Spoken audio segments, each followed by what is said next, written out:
Happening in just the last 90 minutes. The Supreme Court has granted the Trump administration's emergency appeal, temporarily blocking a court order to fully fund SNAP payments during this government shutdown. It is the latest decision creating so much chaos and confusion for people who rely on those benefits.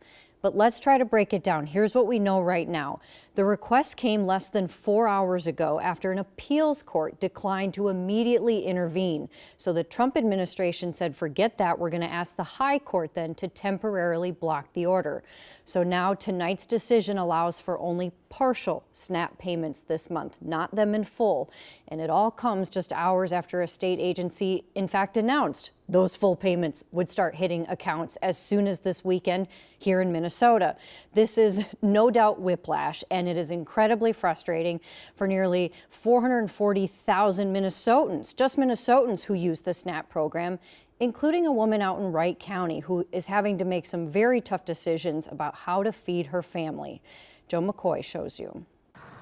Tonight we are making street kitchen Japanese teriyaki chicken. Stephanie Stewart is prepping dinner for her 3 kids. They're 7th and 8th grade. The trained social worker and single mom lost her job in February and has been unable to find a new one since. I'm about ready to take a job at Cub Foods for $15 an hour. She relies on SNAP benefits and food shelves to feed her family. But with SNAP benefits in limbo because of the shutdown, they have had to cut back on almost everything. We've had discussions about how much they need to be eating right now, how we need to ration. To ensure her kids get enough food, breakfast is now Stephanie's only meal of the day. Then the rest of the day I do smoothies and water. Her SNAP card was last filled at the beginning of October. She spent every last dime in case more funds don't come. That's why we're stocked out.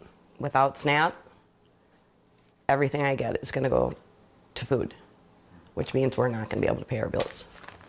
The government has a way to fund this. Milo Mumgard is the executive director of Mid-Minnesota Legal Aid, which is involved in a class action lawsuit filed in California over the Trump administration's refusal to pay SNAP benefits in full. One can't just willy-nilly say, we're going to, well, in this instance, we don't have the money. It's not coming through this particular pathway. We're not going to pay for it any longer. Yeah. Stephanie shared her story as part of the lawsuit. Yeah. I'm hoping that we don't run out. I'm hoping that I hold the resources to keep my family going. Stephanie won't eat what she is making tonight. When you know you can't eat, you're always hungry. She will continue sacrificing for her kids. So I'm hungry all day. Until she hopefully doesn't have to. But it didn't used to be like that.